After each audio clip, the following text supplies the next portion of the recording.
This is Blue Nile Tutorials. Here, we'll break down the entire auditing process step by step, including a deep dive into audit risk. Audit risk refers to the possibility that an auditor may issue an incorrect opinion on financial statements, such as failing to detect material misstatements. It's made up of inherent risk, control risk, and detection risk, all of which we'll explain in detail. Let's get started.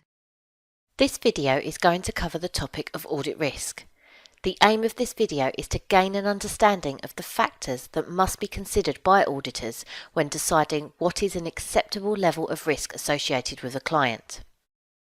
The definition of audit risk is the risk that the auditor gives an inappropriate audit opinion, i.e., there are material misstatements present in the financial statements. Before we go into the practicalities of audit risk, let us ensure we understand what material misstatements are. This is defined in ISA 450 as a difference between the amount, classification, presentation or disclosure of a reported financial statement item and the amount, classification, presentation or disclosure that is required for the item to be in accordance with the applicable financial reporting framework. Misstatements can arise from error or fraud. This is a very wordy definition and difficult to remember. To help remember, we could summarise as follows. A misstatement is the difference between what is in the financial statements and what should be in the financial statements in accordance with the applicable financial reporting framework. These material misstatements, if present in the financial statements, could cause inappropriate decisions to be made by the users of the information. For example, a decision could be made by the bank to give finance to the company based on the financial statements. In reality, if a material misstatement is present in liabilities, causing them to be understated, once corrected, the lender may not come to the same conclusion. If there are material misstatements present and the auditor states in their opinion that the financial statements are true and fair, then their opinion is wrong. This leads to users making incorrect decisions, but also could lead to others questioning the auditor's competence, therefore affecting their reputation and future client relationships. The aim is therefore to keep audit risk as low as possible for every client.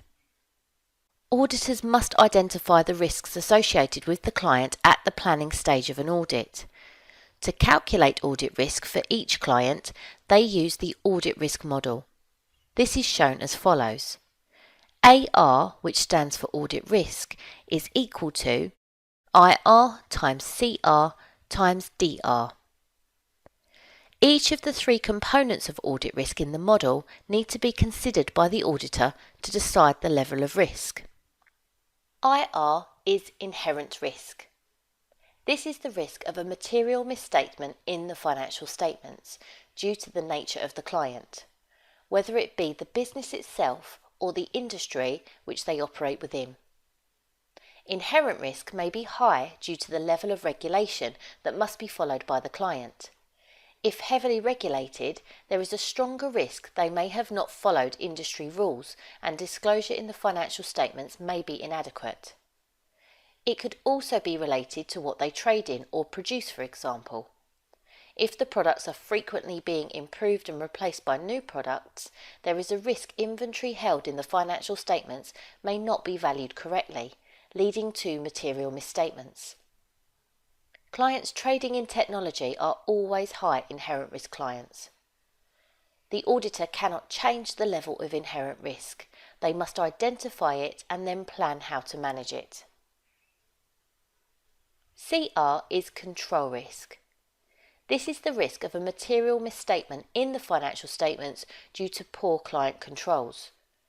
Control risk may be high due to the financial reporting system itself. For example, it may not be integrated with other systems which provide it with information.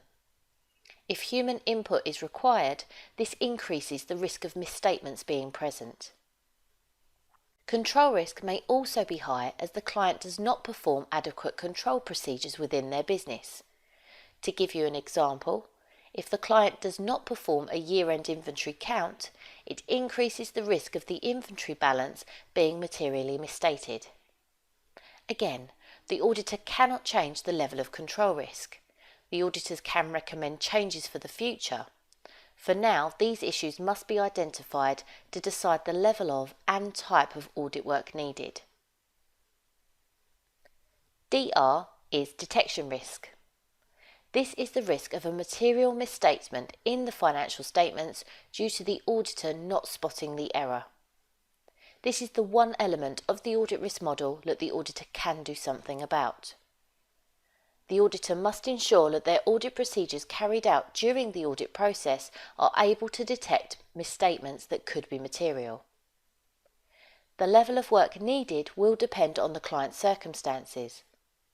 If the client is imposing a tight deadline, it may mean the long working hours could cause misstatements to be missed, or the auditor may cut corners to get the work completed on time and perform less procedures than they should. If the client is new, the audit team may lack knowledge of the business, which could mean they miss something important in spotting a misstatement. So we can see that inherent and control risk cannot be changed. The auditor therefore needs to identify these risks, which will then help them decide what the detection risk level can afford to be. This audit risk model needs to ensure the overall audit risk is kept as low as possible. If the auditors have a tricky client and inherent and control risk are high, then detection risk must be low. The only way to reduce detection risk is to increase the work carried out on the audit. More audit procedures would be needed. More time should be spent on the audit. Sample sizes should be increased, and even more experienced audit staff should be used to help detect material misstatements. If the client is a fairly stable one with no previous or current issues in a non-risky industry, then detection risk can afford to be a little higher. This does not mean the auditor relaxes the rules when carrying out the audit work, as they still must follow auditing standards and ensure they have collected sufficient appropriate evidence to form their independent opinion. What it does mean is that they can afford to test smaller samples of transactions and therefore spend less time on the audit in comparison to a more high-risk client.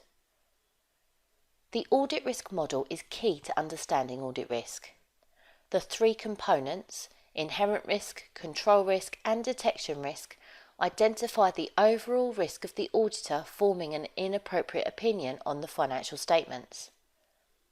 Remember that the nature of the client's business and industry and the quality of their control systems could cause material misstatements, and these risks must be identified by the audit team at the planning stage. They then need to decide on the level of acceptable detection risk. For detection risk to be low, more audit work and time spent is needed by the audit team. This all then helps decide on the audit procedures needed to be carried out and the key financial statement balances that need most focus. If audit risk is assessed correctly, the audit opinion will be appropriate at the end of the process. I hope you found this video useful. Thank you for watching.